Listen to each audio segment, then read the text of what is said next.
The chamber fell silent as Ambassador Jiwan walked to the center podium. Around her, representatives from 47 different species watched with expressions ranging from boredom to barely concealed contempt. The Galactic Council had been her second home for 12 years, but today would be her last day standing in this hall. The vote had finished 3 hours ago. The Sapient Regulation Act had passed with an overwhelming majority. Only 6 species had voted against it, and even they had seemed apologetic about their choice, as if supporting humanity was somehow embarrassing. Jiwan had watched the numbers appear on the display screen and felt something break inside her chest. Not anger, not even surprise. Just a deep, tired sadness. The act itself was a masterpiece of bureaucratic cruelty. It did not ban humans from the council. It simply made their presence meaningless. Human ships would face inspection at every border. Human goods would carry a 40% tariff. Human colonies would submit to monthly compliance checks that no other species endured. Humans would be barred from serving on any committee with actual power. They could attend meetings, but they could not speak unless granted permission by a senior member. 200 years. That was how long humanity had been part of this grand galactic civilization. 200 years of friendship, cooperation, and sacrifice. 200 years of human engineers keeping the stations running. Human doctors fighting plagues, human mediators preventing wars. And this was how it ended. Fleet Admiral Dayan stood behind Jiwan, his uniform pressed and perfect as always. His face showed nothing, but she knew him well enough to see the tension in his shoulders. Beside him, Chief Diplomat Hyarin held a datapad with their prepared statement. They had argued about it for 3 days. Dayan had wanted something sharp, something that would make the council understand their mistake. Hyarin had wanted to beg, to negotiate, to find some compromise. In the end, Jiwan had written the statement herself. Chairman Velmuth stretched his wings with a sound like rustling paper. His species had led the push for the Regulation Act.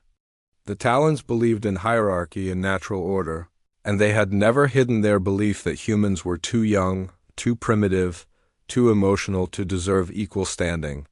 He looked down at Jiwan from his elevated seat and clicked his beak twice. "The human delegation may speak," he said.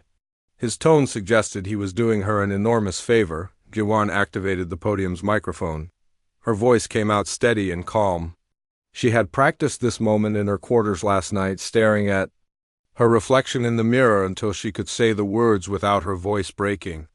"Thank you, Chairman. The United Human Assembly has reviewed the Sapient Regulation Act. We have considered its terms carefully." She paused, looking slowly around the chamber. "We will comply fully with all provisions." A few of the council members shifted in their seats. Chancellor Grex, the insectoid legislator who had written most of the act, leaned forward with interest. Velmuth nodded as if this was exactly what he had expected. "Effective immediately," Jiwan continued, "all human personnel will begin withdrawal from council space. All human facilities, stations, and outposts will be evacuated within 72 hours. We will remove ourselves completely from galactic affairs as the council clearly desires." Now there was movement in the chamber. Confused whispers spread through the assembled delegates. Velmuth's head tilted to one side in what might have been surprise or amusement. "Ambassador, that is not necessary," he said, with the tone of an adult correcting a confused child.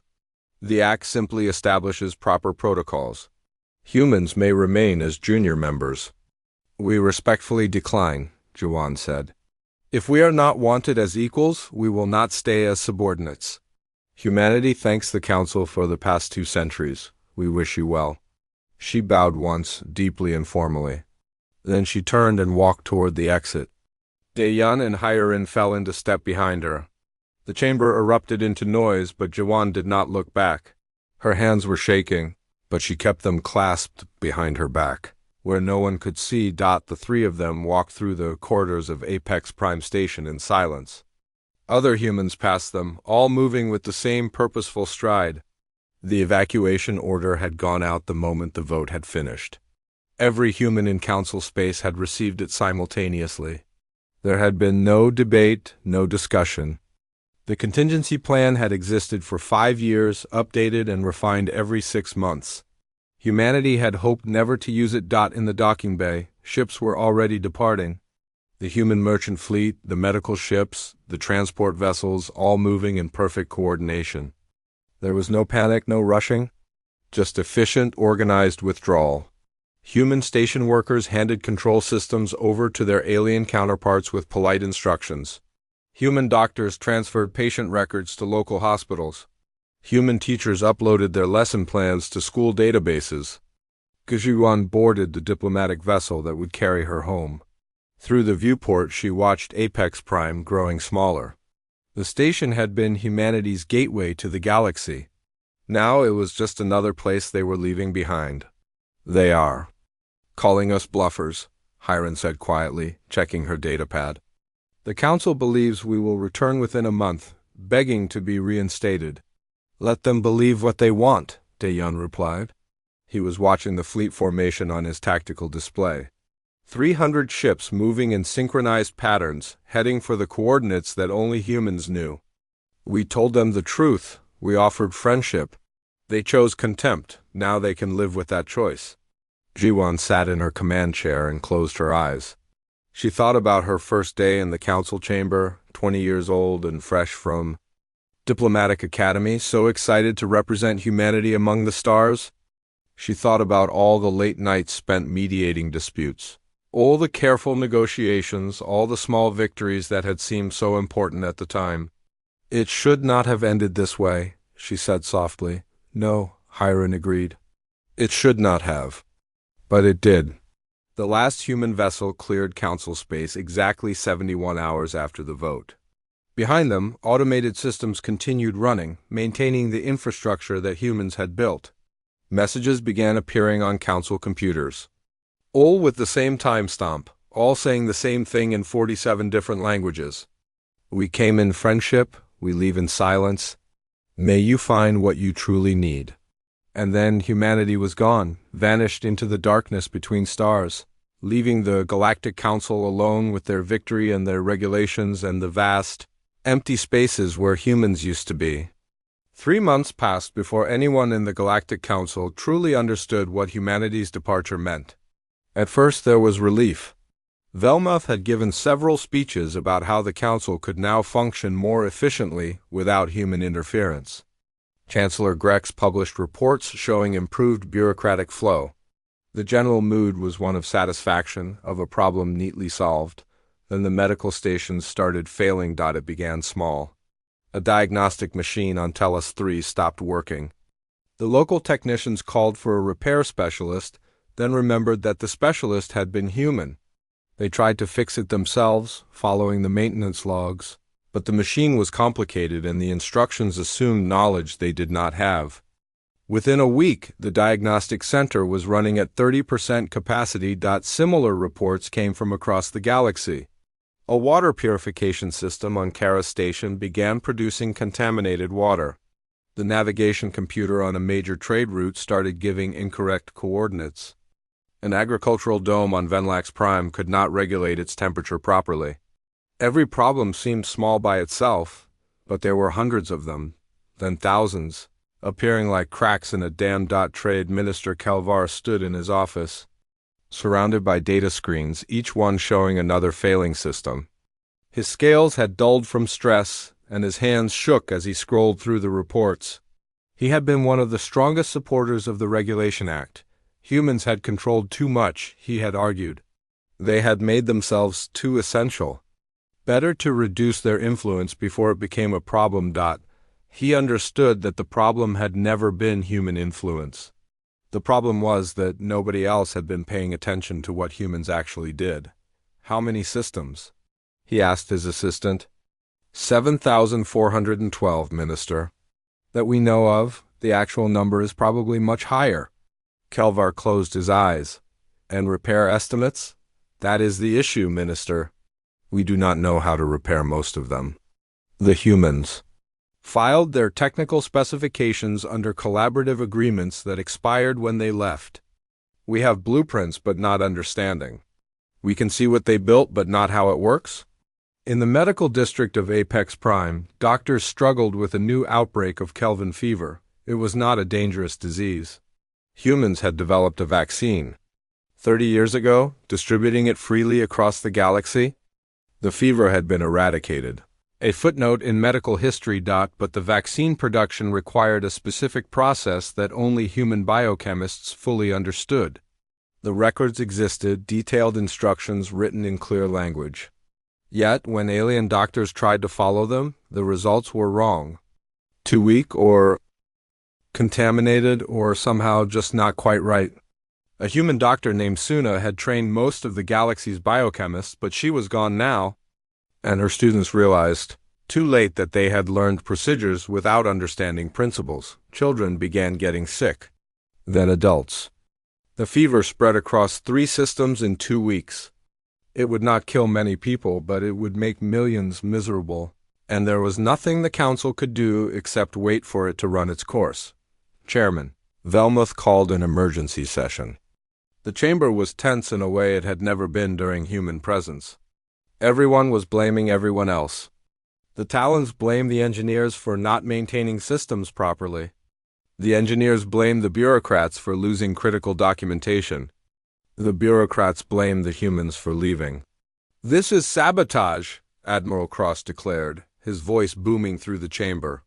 His species valued military strength above all else, and he saw everything as a battle. The humans designed these systems to fail without them. They have trapped us. "That is not accurate," said a quiet voice from the back. Counselor Zix was young, barely 30 in council years. His species had always been friendly with humans. And he had voted against the Regulation Act. Now he stood with a datapad in his hands. Looking nervous but determined? "I have been reviewing the records," Zix continued. Every system the humans built included training programs. They offered classes, sent teachers, provided documentation. Most species ignored these offerings. We assumed the systems would simply work forever.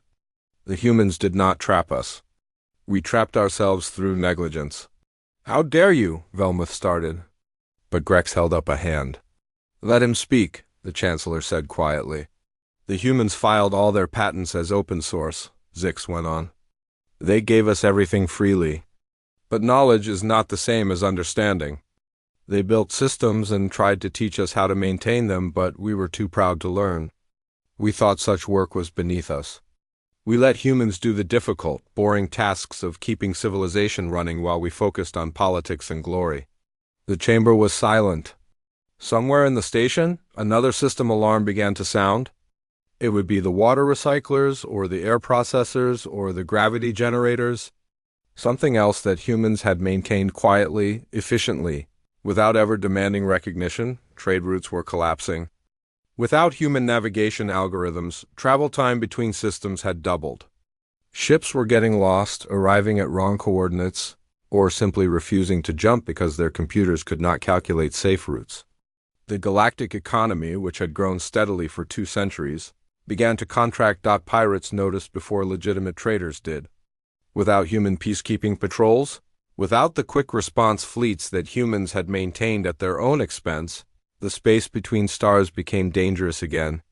Raids increased. Small colonies sent desperate calls for help that went unanswered. The Council military responded when they could, but they were spread too thin, and their response times were measured in weeks instead of hours. On Venlax Prime, the agricultural domes continued failing. Food production dropped by 40%. A human specialist named Minseo had designed the optimization systems that had turned Venlax into the breadbasket of its sector. She had spent 15 years perfecting the soil composition, the water distribution, the light cycles. Her notes were available, thousands of pages of careful observation and adjustment. But farming was not just science. It was art, intuition, experience. Without Minseo, the domes produced food, but not enough. And not well. Greg sat alone in his office late one night, reviewing the Regulation Act that he had written. It had seemed so logical at the time.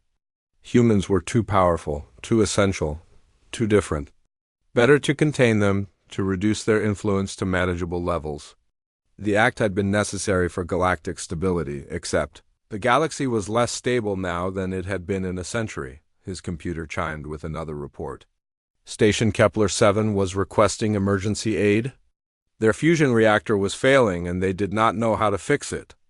The human engineer who had installed it had left detailed maintenance schedules. But following a schedule was not the same as understanding the underlying systems. Kepler-7 had 40,000 inhabitants and 8 days of backup power. GREX authorized the aid request and added it to the growing list. 317 emergencies currently active. More appearing every day. The Council's resources were finite and the problem seemed infinite. We should contact them, his assistant suggested. The humans, apologize, ask them to return, and say what? Grex replied bitterly. That we were wrong? That we need them? They already know both things. They knew before they left. He pulled up the last message humanity had sent. We came in friendship. We leave in silence. May you find what you truly need. At the time, he had thought it was melodramatic. Typically human emotional excess. Now he wondered if it had been a warning. 8 months after humanity's departure, the Galactic Council faced a truth that could no longer be ignored. This was not a temporary disruption. This was civilizational collapse happening in slow motion, system by system, world by world. The Venker system was the first to completely fail. 3 terraformed worlds, home to 8 billion people, watched their atmospheric processors shut down one by one. The technicians tried everything they could think of. They followed every manual, called in experts from across the galaxy, even attempted to reverse engineer the backup systems. Nothing worked. The processors had been designed by human engineers who understood atmospheric chemistry at a level that took decades to master. Evacuation began on a scale the galaxy had never seen. 8 billion people, all needing transport, all needing somewhere to go. The Council's logistics networks, already strained, buckled under the weight. Ships meant for cargo were hastily converted to passenger use. Stations designed for thousands found themselves hosting millions. And through it all, people asked the same question. Where were the humans who would have known how to fix this? Admiral Cross had gotten his wish. The Council had authorized military expeditions to find humanity and bring them back, by force if necessary. 6 battle fleets departed into the regions where humans were believed to have fled. All 6 returned empty-handed. The space beyond Council borders was vast and humanity had erased every trace of their destination. The few clues that existed led to empty systems, abandoned waypoints, and dead ends. Worse, several human facilities had self-destruct protocols. When Council troops tried to force entry to abandoned research stations, hoping to find technical data, the stations simply vaporized. The destruction was clean and complete, leaving nothing behind but debris and the message that humanity had planned for this possibility. They knew, Admiral Cross said during one bitter briefing. They knew we would try to steal their knowledge after we drove them away. They prepared for our betrayal before we even committed it. In the medical sectors, the situation had gone from bad to catastrophic. Kelvin fever was the least of their problems now. A new plague called Render's Plague appeared on Telos 3, the same world where the first diagnostic machines had failed. It was a disease that humanity had helped suppress 15 years ago through a combination of vaccines, treatment protocols, and environmental controls. With humans gone, those controls had gradually degraded. Render's Plague killed slowly and horribly. Mortality rates reached 30% in areas without proper treatment. And proper treatment required medical knowledge that existed in databases but not in practice. Human doctors had trained thousands of alien physicians, but training was not the same as experience. The protocols required judgment calls, intuitive understanding of how diseases progressed in different species. Without that intuition, doctors followed procedures and watched patients die anyway. Scientist Krill worked day and night in his laboratory, trying to reverse engineer human medical technology. He was brilliant by any measure, one of the finest minds of his generation. But brilliance was not enough. Human medicine was built on 200 years of cumulative knowledge, Thousands of researchers sharing data, learning from each other, building on previous discoveries. Krill could understand individual pieces, but the whole was beyond him. "It is like trying to learn language from a dictionary," he told his assistant one night. "I have all the words, but not the grammar. I know what each component does, but not why they chose those components or how they work together." The food crisis came next, inevitable and devastating. Mincio's agricultural systems were failing across 36 worlds. Crop yields dropped by half, then by 2/3.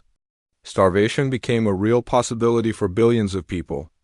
The Council requisitioned every available transport to move food from worlds with surplus to worlds facing famine, but the logistics were overwhelming. Pirates and raiders grew bold. They attacked food convoys, medical shipments, refugee vessels. Without human peacekeepers, without the fast response networks that humans had maintained, it took days or weeks for Council forces to respond. By then, the pirates were long gone. Some raiders were simply criminals, but others were desperate people from failing colonies who saw no other way to survive.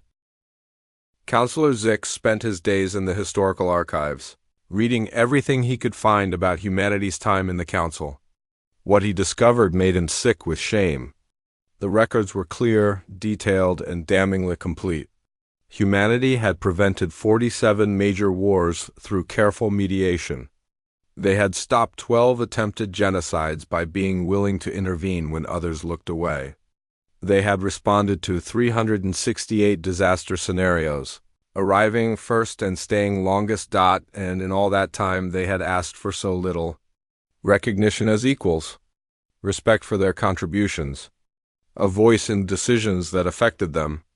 The Council had denied even that basic dignity. He found a recording from 5 years ago, a private meeting between human historian Kingmin and Chancellor Grex. In the video, Kingmin spoke calmly, warning that the growing anti-human sentiment was dangerous. She explained that human systems were integrated throughout Council space, not through conspiracy, but through necessity. Someone had to do the difficult work of maintaining civilization, and humans had volunteered. "If we are forced to leave," Kingmin said in the recording, "these systems will fail. Not immediately, but inevitably. They require constant maintenance, continuous updating, and deep understanding. We have tried to train others, but few species are interested in learning what they see as menial work." Grex had dismissed her concerns. "The Council has existed for 3,000 years, he replied. "We will adapt." Kingmin had smiled sadly. "Perhaps you will. But adaptation requires humility, and I am not sure the Council remembers how to be humble." Zix played that exchange for the full Council during an emergency session.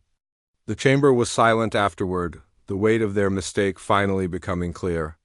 They had been warned. They had been offered alternatives. And they had chosen arrogance over wisdom. The rebellion came from an unexpected place. Velmuth's own homeworld, proud Talon Prime, rose up against their leadership. The planet's youth, who had grown up with human teachers and human friends, blamed the old generation for driving away humanity. They remembered human engineers who had taught them, human doctors who had healed them, human artists who had shared their culture. They saw their leader's pride as the disease that had infected the galaxy. Velmuth watched from Apex Prime as his home descended into chaos. His family sent him desperate messages begging him to fix what he had broken. But he had no solutions.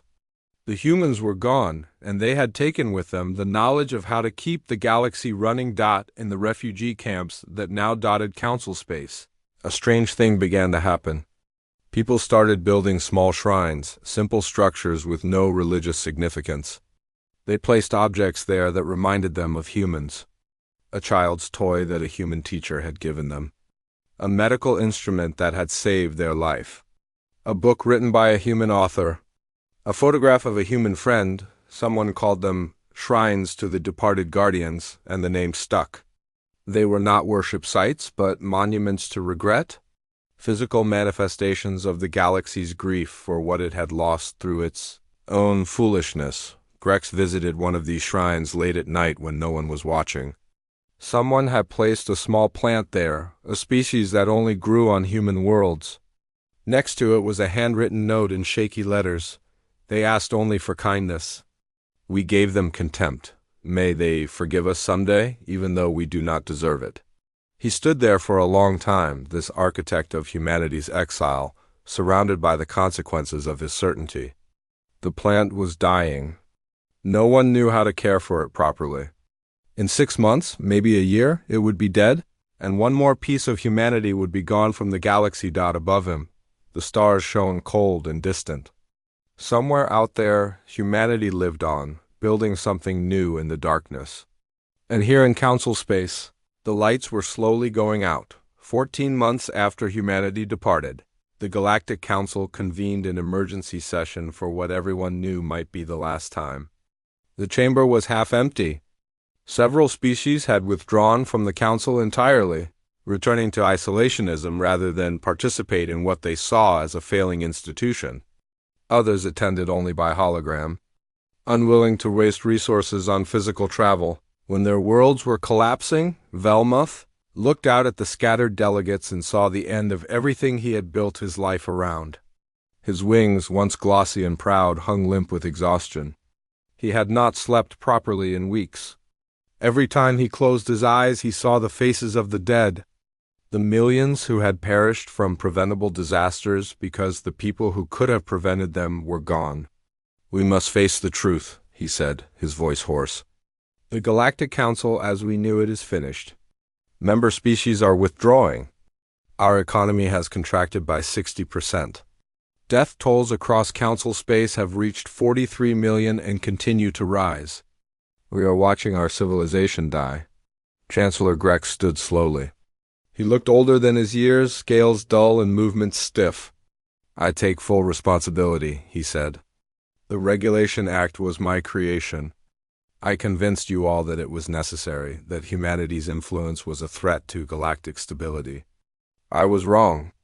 Completely, catastrophically wrong." "We were all wrong," said Trade Minister Kelvar. His voice shook with emotion. "We all voted for it. We all celebrated when the humans left. We all believed we would be better off without them." Councillor Zix had prepared a report, a comprehensive analysis of the crisis, but as he stood to present it, he realized that data was meaningless now. Everyone in the chamber knew the numbers. They lived with them every day.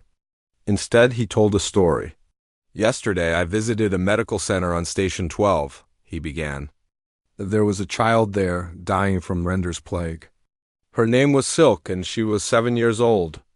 The doctors were doing everything they could, following every protocol, but she was dying anyway. Her mother sat beside her bed and cried." He paused, struggling to keep his voice steady. "The mother asked me a question. She asked why the humans would not come back to save her daughter.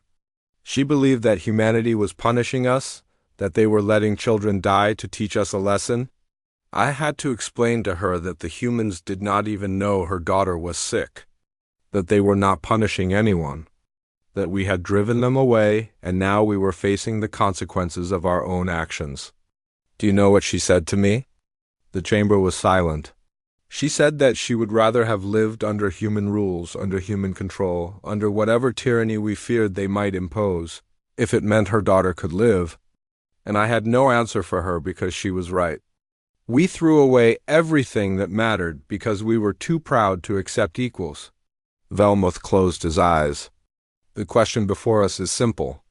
Do we try to contact humanity and beg for their help, or do we accept that we are beyond saving?" "We have tried to contact them," Admiral Cross said bitterly. "Every frequency, every channel. We have sent ships to every coordinate we can guess. We have broadcasted apologies across the entire galaxy. Nothing works. They are either too far away to hear us, or they are choosing not to respond."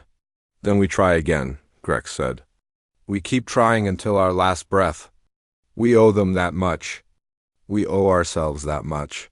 They composed the message together, all of them contributing. It was not a political document or a diplomatic overture. It was an apology, raw and honest, admitting every mistake without excuse or justification. They acknowledged the Regulation Act's cruelty. They recognized humanity's contributions. They confessed their arrogance and prejudice. They offered full reparations, equal representation, complete removal of all discriminatory laws, and they begged. Proud species who had never bowed to anyone begged humanity to come back, not for the Council's sake, but for the billions of innocent people who were suffering. The message was broadcasted on every frequency, in every language with maximum power. It reached across the galaxy, a signal of desperate hope sent into the void. Days passed, then weeks. No response came. In the silence, people began to lose hope. If humanity would not answer, then there was no salvation coming.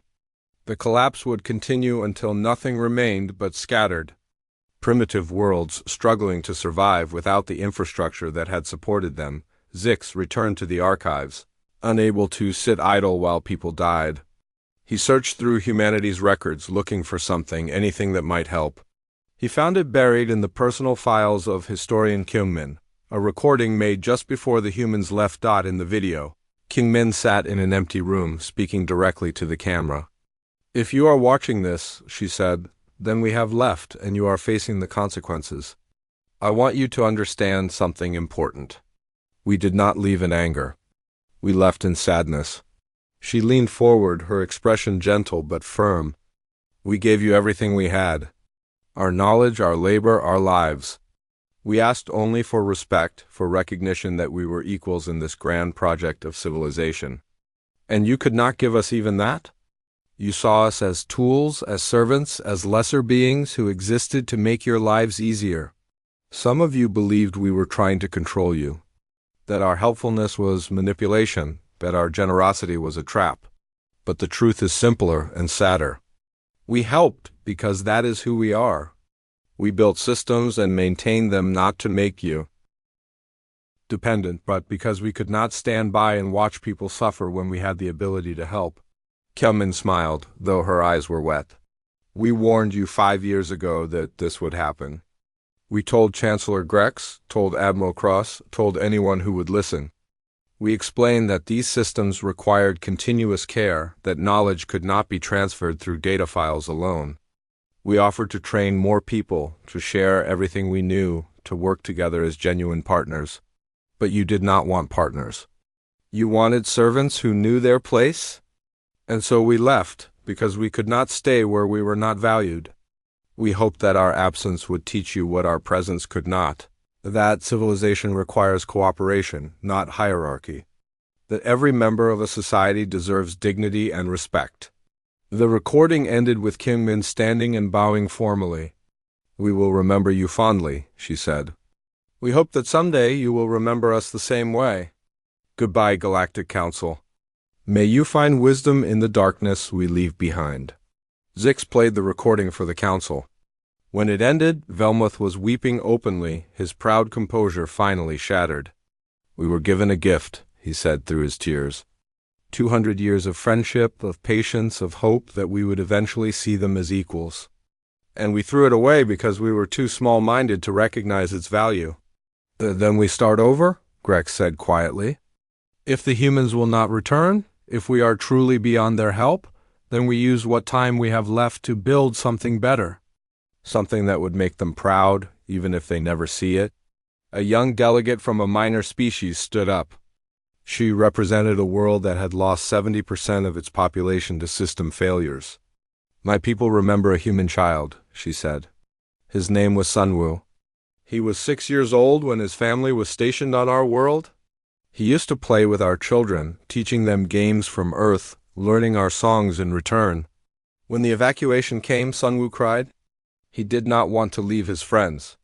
His mother had to carry him onto the ship while he screamed that he wanted to stay. The last thing he said to my daughter was, 'I will come back.' I promise." She looked around the chamber. "That child is 14 now, if he still lives. He made a promise he could not keep because we broke faith with his people. But his promise tells us something important. The humans did not want to leave. They did not abandon us for revenge. They left because we gave them no choice. If we truly wish to honor them, if we truly wish to earn a second chance, then we must become a society that would have been worthy of them in the first place. One that values all its members. One that sees service as noble rather than demeaning. One that understands that civilization is built by everyone, not just by those who give speeches and make laws. In the weeks that followed, something unexpected happened. The council did not dissolve.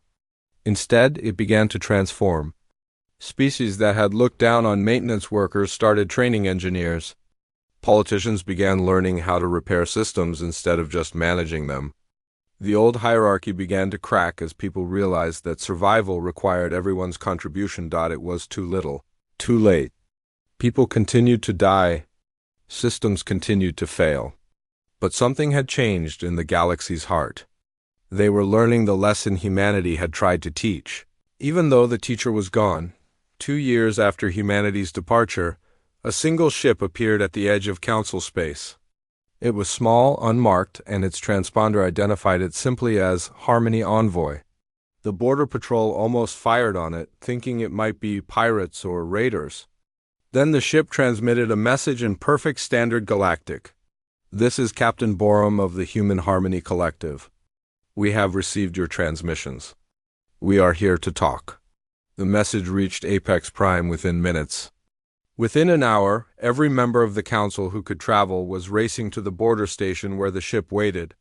Velmuth arrived first, his shuttle burning through fuel reserves in his desperation to get there. When he entered the docking bay and saw the ship's airlock opening, his legs nearly gave out. Captain Borum stepped out wearing a simple uniform with no rank insignia. No military decorations, nothing to indicate authority beyond the calm confidence in her bearing.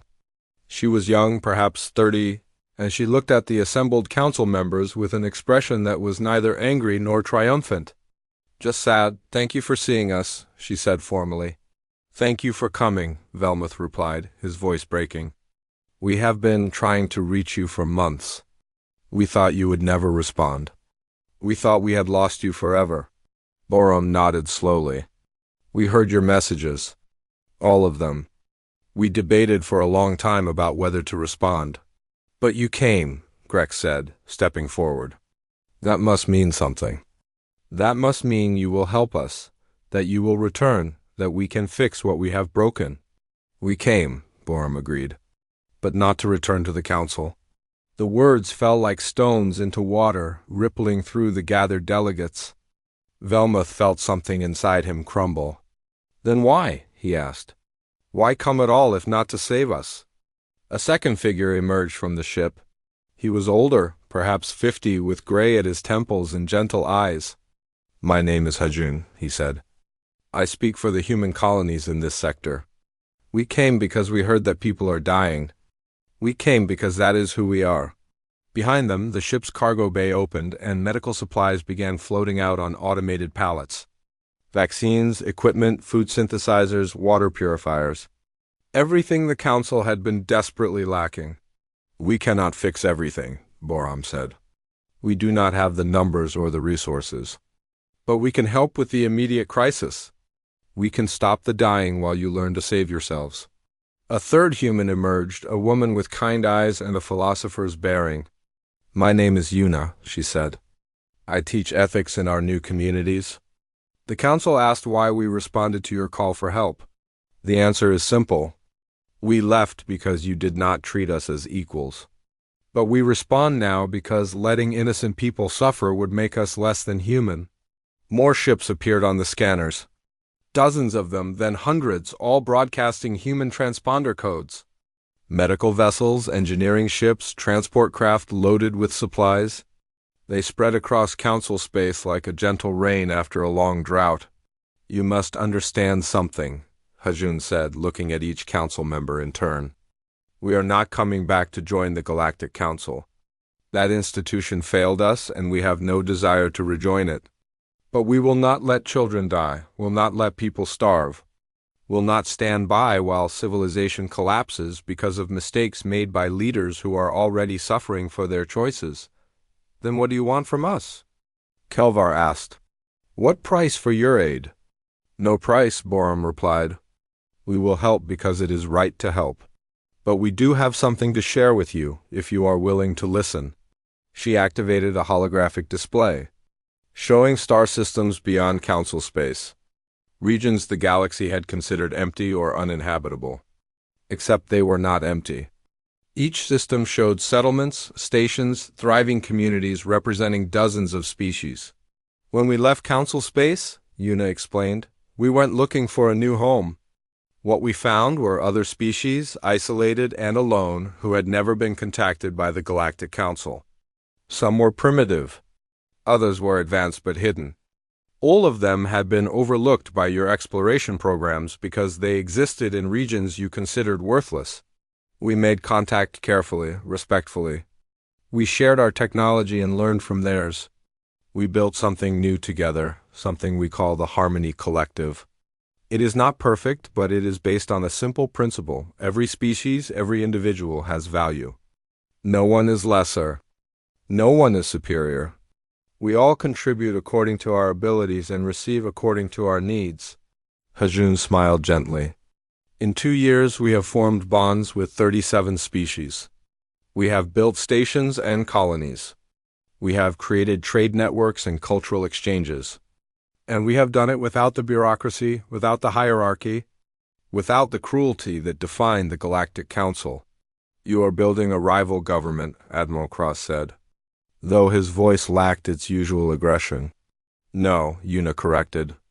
We are building an alternative. The Galactic Council may continue to exist.